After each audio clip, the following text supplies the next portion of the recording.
questions that often people ask me is, did you always want to be a writer? And my answer to that is, yes, yes, yes, no, no, no. And yes, yes, yes, because writing book, the world of book, I guess what I'm trying to say is, the world of books is right in my genes. I grew up in England. I read constantly. So yes, yes, yes, but I never thought of it in a way of I'm going to be a writer when I grow up, because I went to a very conservative British grammar school, and nobody ever said they were going to be a writer.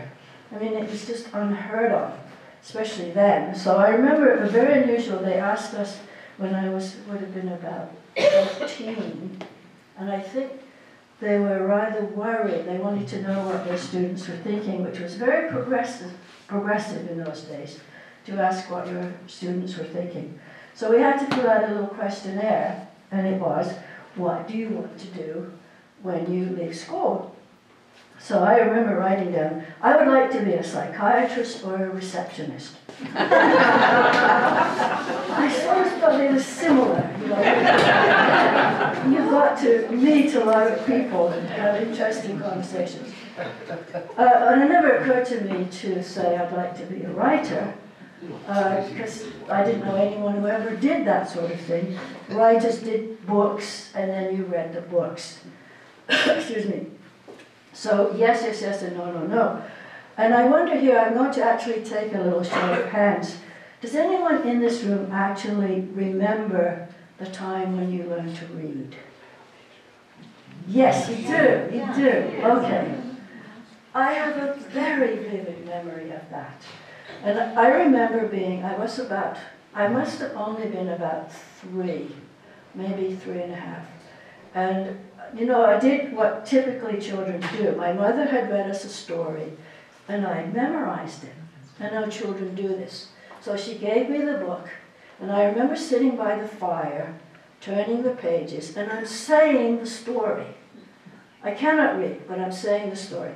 And in came our neighbor, very nice neighbor, and she said, oh, you know, look at you. You're reading. And I said, no, I'm not. Because I knew I couldn't. I knew that I didn't have the key yet. I'd heard it, I was making up this story, but I didn't have the key. And I can remember that feeling of frustration, because to me at that young age, a book was like a piggy bank, that if you could read, you could shake it, and all of these wonderful worlds and magic words would all tumble out, but you had to learn how to read first. So I did learn to read quite quickly, as you can imagine, and then became, the term then, and perhaps is still now, a bookworm, where I see the nods, we've got a lot of bookworms here. We should start a club. Bookworms of the world. Anyway, so I read constantly. And then when I was a little bit older, my mother was a widow. And I can now see, looking back, that life was tough for her. We lived in a big city. She had friends and family, but it was tough. And she had some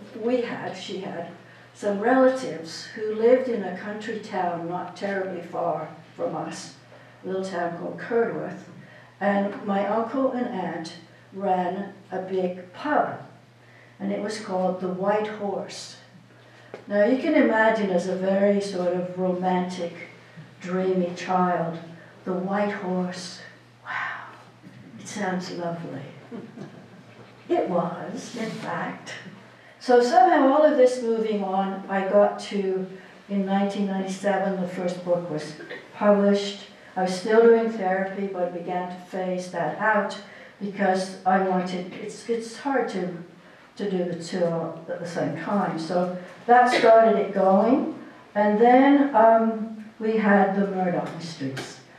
And what happened with that was the company called Shaftesbury Films, well, two things happened. My husband, he couldn't come tonight, but he's very proactive, as they say. I call him a pushy American. He's very proactive. So he took my book to this company, Shaftesbury Films, and who had already done a mystery, and sort of left it on the desk. And then somebody else did apparently as well. A year later, and this was one of those things, most writers, if you get to know writers, we tend to be very superstitious. You're always looking for signs and portents. I remember driving my car and saying, if I get a parking place, it means my book will be published. So we're at a wonderful talk downtown about adapting books into movies. And this was pretty high caliber writers. Elmo Leonard was there, Margaret Atwood, David Cronenberg, another person, forget now. But anyway, it was all about adaptations.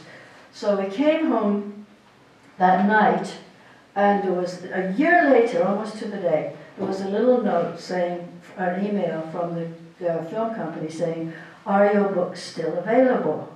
Now that's a question that one goes, oh, well, as a matter of fact, it's funny you should ask, but yes, they are. Anyway, so they picked them up, and they made 3 movies, which you may have seen with a different Murdoch.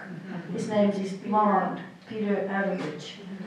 And they were all adaptations of Except the Dying, Poor Thomas Cold, and Under the Dragon's Tail.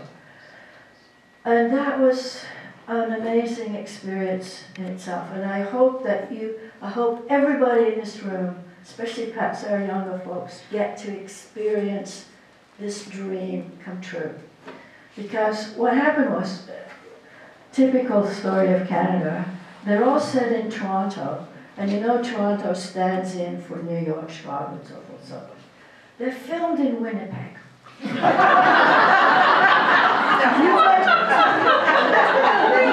think it's Toronto, it's Winnipeg.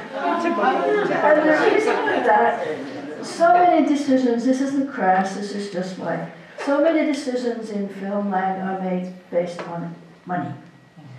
And in Winnipeg, there was a lot of money available to make these films.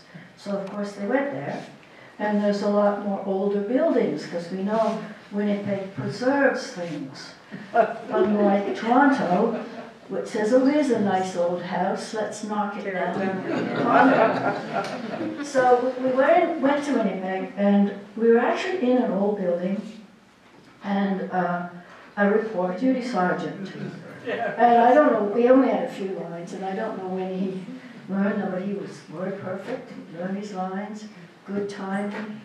And Yannick himself, who is now branching off into being a director, directed that little scene. So that was all very fun, and it was really nice. It's totally aside from politics, because that's a whole other issue, but just as on a personal level, it was really lovely. And apparently, he brought his daughter Rachel, who I think is 10, or was 10, this is like a year or so ago, 2 years ago. And she liked the show, so anyway, we're doing our little green room thing, and because he's the Prime Minister, if they're on stage, as it were, they always address people. They don't talk to you, they address you. So he was about to address us, and he addressed us, and he said how that his family loved the show, and they never miss it. No, sorry, I'm sorry, didn't get that right. He said, my daughter Rachel loves the show, and she never misses an episode. And Rachel said, neither do you, Dad.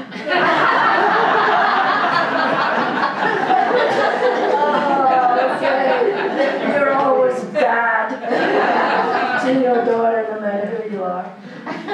So it was a very nice experience, and of course it was nice with the show. We did ask Queen Elizabeth, but she declined. We'd write a part for her, Queen Victoria.